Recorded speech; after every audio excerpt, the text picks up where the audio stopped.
Centro Escolar para Niños con Autismo. La Escuela Vagón. Comenzamos a bucear.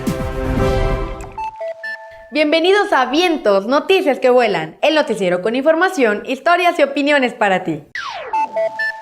El autismo es resultado de un trastorno neuronal y quien lo padece tiene dificultades para comunicarse verbalmente, así como para convivir con otras personas. En Oaxaca se encuentra el Centro Escolar para Niños con Autismo, que brinda el servicio de talleres, terapias y clases. Hay muy pocas escuelas de este tipo en nuestro país y nosotros fuimos a visitarla. Yo he nacido diferente. He nacido así generoso, amoroso y respetuoso.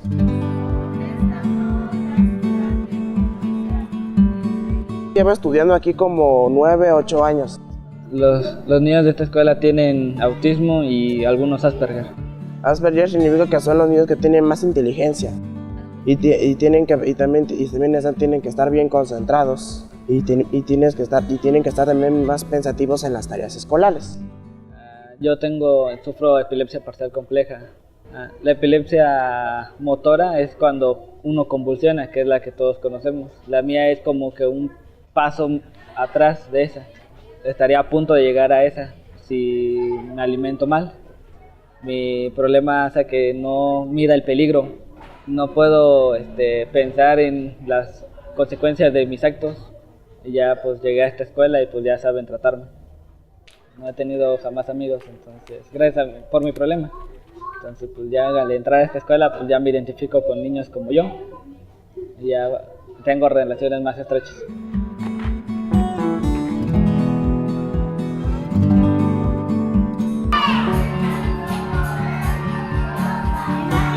Las diferencias entre escuela anterior y esta es que pues aquí todos nos llevamos y en las otras escuelas no, porque entre todos se pelean y a veces se paran por grupos, que están los grupos que son más populares, los que estudian, o los que son menos populares, los que le hacen bullying o así, se paran por grupos. Y al que no entra ya le pegan, lo golpean y ya lo hacen a un lado. Y en esta escuela no, porque ya todos se llevan con todos. Ustedes antes estaban en un edificio que estaba de aquel lado, ¿no? Sí. Entonces, ¿por qué están ahorita? Porque es que mire, es que la escuela se dañó porque había muchísimos sismos. La escuela ya estaba vieja, entonces pues se lastimó y ya se convirtió en inhabitable. Entonces pues nos tuvimos que buscamos un terreno en el cual construir una escuela y pues construimos esta. La escuela está construida con carrizo, madera y láminas.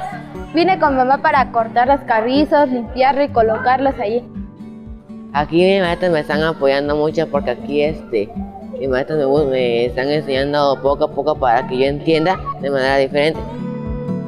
Mis materias aquí son matemáticas, español, física, educación física, biofísica, inglés, historia y ciencias.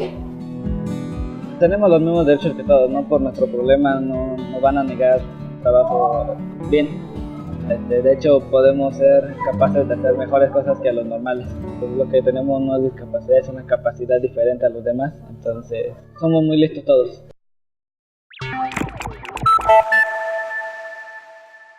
Después de los sismos de septiembre del 2017, muchas familias de San Mateo del Mar, en Oaxaca, se quedaron sin hogar y hasta la fecha, niñas, niños y familias completas no tienen otra opción que habitar viviendas improvisadas.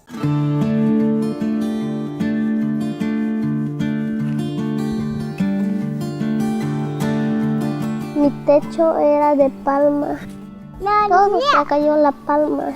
Me espantó y luego fuimos para Huasa. No queríamos regresar porque todavía estaba temblando Huasa. Vino el gringo y luego ahí lo hizo.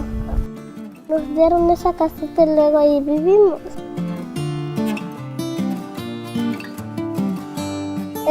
donde quedan mis osos, nuestras ropas de mi mamá, mío, de mi hermano, de mi hermanita y de mi papá.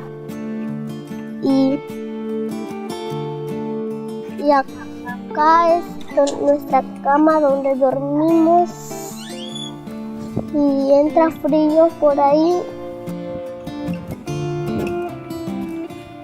Dejamos tierra abajo con mi papá para dejar la cama bonita y lo limpiamos. Acá dejamos pura tierra y bloque para que se acomode la casa así. Esta es mi lámpara cuando vamos a dormir en la noche y carga por el sol. Y cuando lo vas a prender este rojito, mira, así se prende. Y mira, ahí se prende un poco, pero se apaga un poco. Y mira, así. Y ahí lo apagas.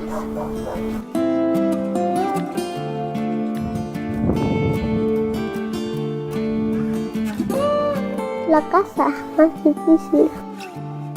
¿Por qué ha sido lo más difícil de tu casa? Porque lo van a volver a hacer. Lo va a volver a hacer mi papá y mi abuelo.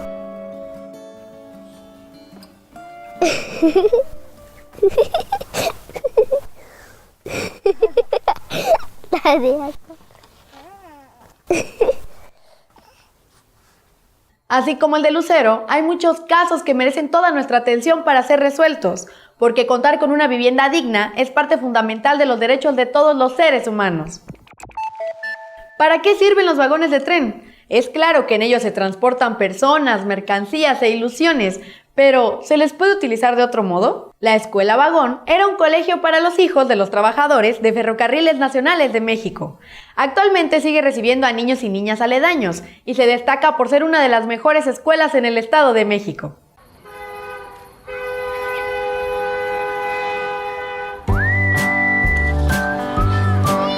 Mi escuela es un vagón, pero también aparte hay otros salones que vinieron a hacer. El vagón ya estaba. Especifica primero que tenemos la evaporación. ¿Aquí qué será esta parte? El maestro nos contó que él viajaba en distintos estados de la República Mexicana. Él daba clases en un tren, digamos, pero les daba clases a los hijos de los que trabajaban en las estaciones. La diferencia es que en otras los separan a los grupos y aquí es multigrado. La maestra Samantha le da clases a los de primero y segundo, la maestra Fanny le da los de tercero y cuarto y el maestro nos da quinto y sexto.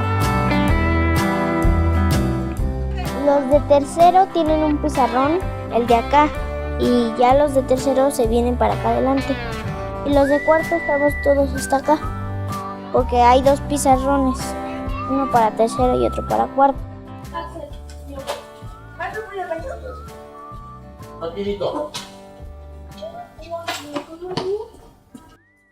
Yo pensaba que íbamos a viajar en distintos lugares porque antes sí pasaba el tren y ahora ya no pasa.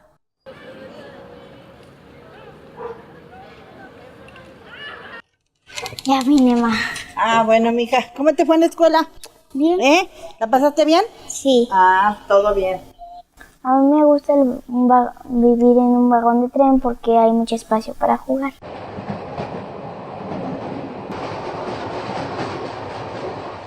Este vagón es la casa del maestro y de la maestra. Aquí viven desde que empezaron a ser maestros. En la hora de recreo todos se ponen a jugar, a veces se ponen a jugar fútbol, juegan atrapadas, escondidas, pero todos se llevan bien. Hay veces en los que las niñas discuten, pero eso casi no pasa. Lo que más me gusta de mi escuela es de que es un vagón, de que aquí el maestro nos explican bien los trabajos, no nos dejan en una duda. Tenemos dudas, el maestro nos las explica. Al mismo tiempo me gustaría que tuvieran salones, pero también vagones, porque en los vagones son los que llaman más la atención. Para mí ya es casi normal, ya son 3 años estudiando en una escuela vagón. Pero como para otros niños sería algo diferente y raro.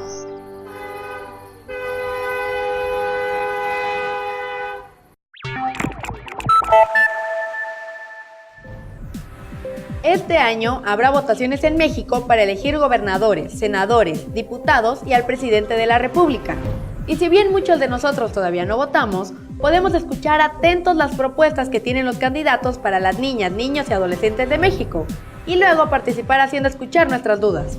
Por ejemplo, a mí me gustaría saber cómo piensan combatir la pobreza infantil, y también quisiera que me contaran cómo planean darnos más seguridad. ¿Y tú, qué preguntas les harías a los candidatos? Desde finales de febrero del 2018, está circulando Moss, un nuevo juego de PlayStation en el que además de haber mucha acción y aventuras, la protagonista es una ratoncita llamada Quill, quien al mismo tiempo de comunicarse con sonidos, utiliza el lenguaje americano de señas, lo cual lo convierte en un videojuego incluyente en tanto considera a las personas sordas. La idea nació de manera accidental, ya que en un principio Quill solo haría chillidos y mímicas.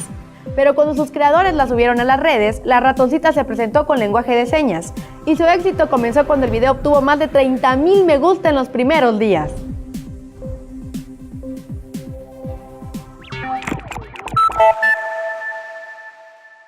¿Crees que los gallos y las gallinas sean aves interesantes?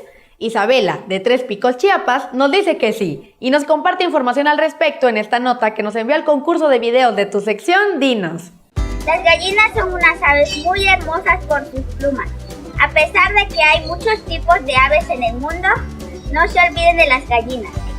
Hay gallos y gallinas de diferentes colores, como negro, café, blanco y anaranjado.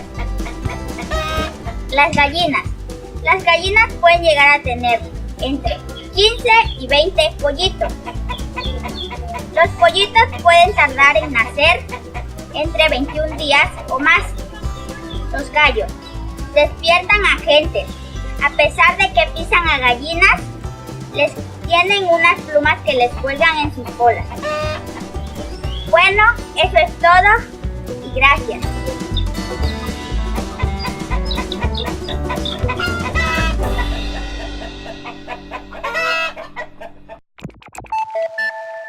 Fue hace unos 6.500 años que los seres humanos comenzamos a bucear.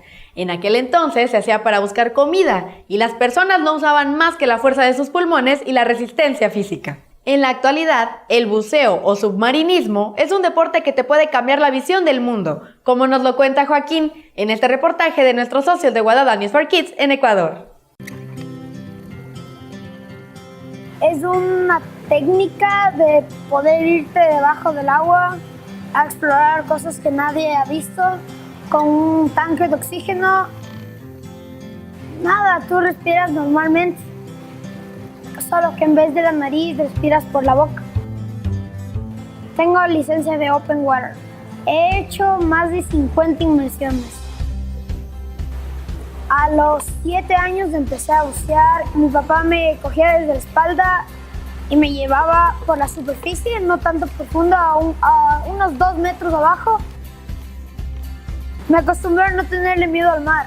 Entonces, desde chiquito siempre me ha gustado el mar y siempre he estado ahí. La isla de La Plata. Es una islita pequeña que está a 1 hora de Puerto López, a 4 horas de Manta. Y tiene mucha megafauna marina, mucho ser vivo y por eso las mantarrayas van a ir a comer. También es una zona de limpieza. Las mantarrayas tienen parásitos como nosotros tenemos pulgas o cosas así. Y las zonas de limpiezas son donde otros peces van a comerse esos parásitos. El año pasado que bajamos la primera inmersión y al principio comenzó a sonar un chaca, chaca, chaca, chaca y de ahí solo vimos unas manchas azules con blancas y nos dimos cuenta de que era un tiburón ballena. Y era enorme y nos pegamos a él. Mi papá y yo éramos arriba de él.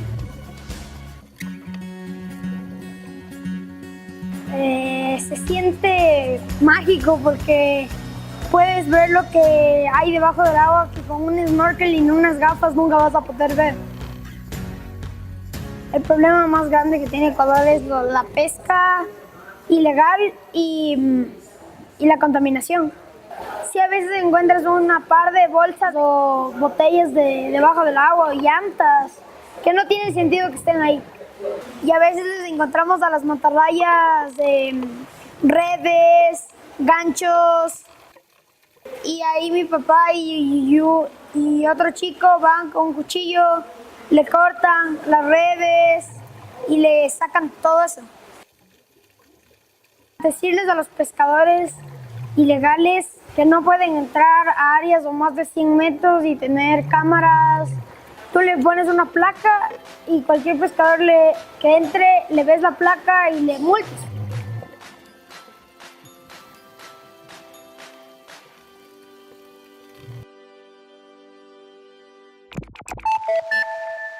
Muchas gracias por habernos acompañado. Por hoy hemos llegado al final de tu noticiero. Si tienes alguna sugerencia, idea o video que nos quieras compartir, envíalo a info@vientos.tv o a través de nuestra página web. Eso sí, recuerda que nos vemos la siguiente semana con más de Vientos, noticias que vuelan.